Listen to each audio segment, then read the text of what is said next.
ওঝার দাপট, কালাত সাপের কামড়ে প্রাণ গেল পঞ্চম শ্রেণীর ছাত্রী। এলাকায় শোক। আবারও ওঝার দাপট, আবারও একটি মৃত্যু। সাপের কামড়ে মৃত্যু হলো সায়ন্তিকা হালদার নামে বয়স 12 একটি পঞ্চম শ্রেণীর ছাত্রীর। স্থানীয় ইটখোলা রাজনারায়ণ উচ্চ মাধ্যমিক হাই স্কুলের পঞ্চম শ্রেণীর ছাত্রী সায়ন্তিকা। স্থানীয় সূত্রে জানা গিয়েছে, ক্যানিংয়ের ইটখোলা পঞ্চায়েতের 7 নম্বর মধুখালী গ্রামের ওই ছাত্রীকে রবিবার গভীর রাতে বিছানার মধ্যে ঘুমন্ত অবস্থায় একটি কালাত সাপ কামড় দেয়। ভোর নাগাদ জ্বালা যন্ত্রণা করায় পরিবারের লোকজনদের ঘটনার কথা জানায় সে। এরপর পরিবারের লোকজন ওই ছাত্রীকে স্থানীয় ওঝা গুনিনের কাছে নিয়ে যায়। সেখানে ওই ছাত্রীর শারীরিক অবস্থার অবনতি হলে তাকে উদ্ধার করে সোমবার দুপুর নাগাদ ক্যানিং মহকুমা হাসপাতালে নিয়ে যাওয়া হয় চিকিৎসার জন্য। দীর্ঘ সময় অতিবাহিত হওয়ায় ওই ছাত্রীকে তড়িঘড়ি সিসিইউতে স্থানান্তরিত করেন চিকিৎসকরা। যুদ্ধকালীন তৎপরতায় চিকিৎসা শুরু হলেও মৃত্যুর কোলে ঢলে পড়ে ওই ছাত্রী। মঙ্গলবার ভোরে মৃত্যু হয় তার।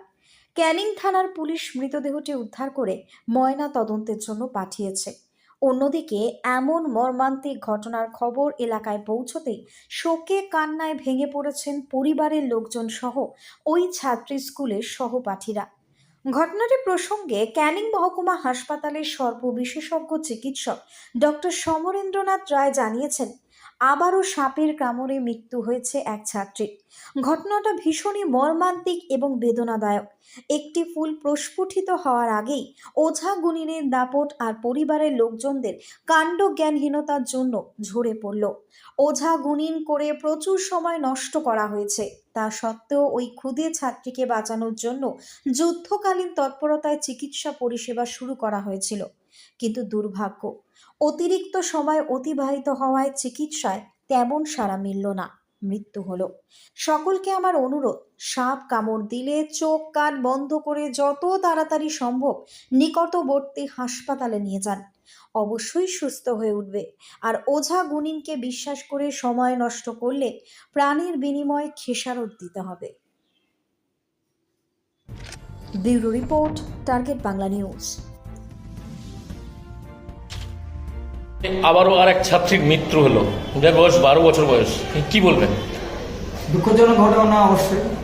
চারিদিকে জল থইথই করছে, কালাচের কামড় বাড়বে, আগে আমরা বলেছিলাম সেই মতো কালাচের কামড় বাড়ছে। গতকাল মানে তার আগের দিনের কথা বলছি, গভীর রাতে বিছানায় কালাচের কামড় ঘটেছিল। দক্ষিণবঙ্গে যেটা স্বাভাবিকভাবে ঘটে থাকে কালাচের কামড়। তারপরে তারা যেহেতু অনেকটা দূরে বাস করে, সেখান থেকে তাদের আনতে অসুবিধা হয়েছিল, সময় নষ্ট হয়েছিল। পাশাপাশি যেটা জানতে পারলাম সেটা হচ্ছে ওরা ওঝা গুনিন করেছিল। 12 বছরের বাচ্চা, তার উপরে কালাচের কামড়। এইভাবে সময় নষ্ট করে ওরা ক্যানিং হাসপাতালে আসে। আমাদের ওপারে যে মাতৃমা, সেখানে শিশু বিভাগ, সেখানে ভর্তি হয়েছিল। ডক্টর আলমগীর হোসেন ডিউটিতে ছিলেন। তাকে আমার সঙ্গে কথা হয়েছিল, তাকে 25টা এভিএস দেওয়া হয়েছিল। তারপরে আমাদের শিশুতে স্থানান্তরিতকরণ করা হয় এবং সেখানে ভেন্টিলেটরে রাখা হয়। আর্টিফিশিয়াল রেসপিরেশনের ব্যবস্থা করার চেষ্টা হয়েছিল, কিন্তু পেশেন্টটিকে বাঁচানো সম্ভব হয়নি। কারণ যখন পেশেন্টটি এসেছিল তখন আর তার কিছু করার মতন জায়গা ছিল না। খুব দুঃখজনক ঘটনা। কি নাম আপনার? আমার নাম ডাক্তার সমরেন্দ্রনাথ রায়। বাড়ি কোথায়? বাড়ি গোলাবাড়ি। কি হয়েছিল? কি সাপে কামড়েছিল। কি সাপ কামড়েছিল জানতে পেরেছেন? কালার সাপে। কি বিছানার মধ্যে? তারপর তারপরে রাত 1টা থেকে 2টোর মধ্যে নাকি কামড়েছে। 5টার সময় এনে ভর্তি করেছে। তার আগে কি গুনিনের কাছে নিয়ে গেছিল? কোথাও নিয়ে যায়নি, ওরা সোজা এখানে। দেরি করলো কেন? নিয়ে বলে নিয়ে জায়গা সাইডে ওখান থেকে। সায়ন্তিকা কি পড়াশোনা করতো?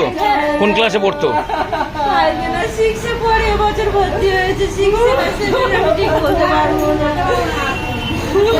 গোলাবাড়ি কোথায় বাড়ি? গোলাবাড়ি এত অফসাইড জায়গা, ওখান থেকে মানে কি যাতায়াতের খুব অসুবিধা রয়েছে গাড়ির? বাইকে করে সঙ্গে সঙ্গে এনেছে, কিন্তু ও বলতে সময় দেয়নি। ও বলে কি কামড়েছে, আমার কাছে ঘুমিয়ে। কি হয়েছে? যখন কামড়েছে ও কিছু বলেনি, ছেলে মানুষ ঘুমিয়েছিল।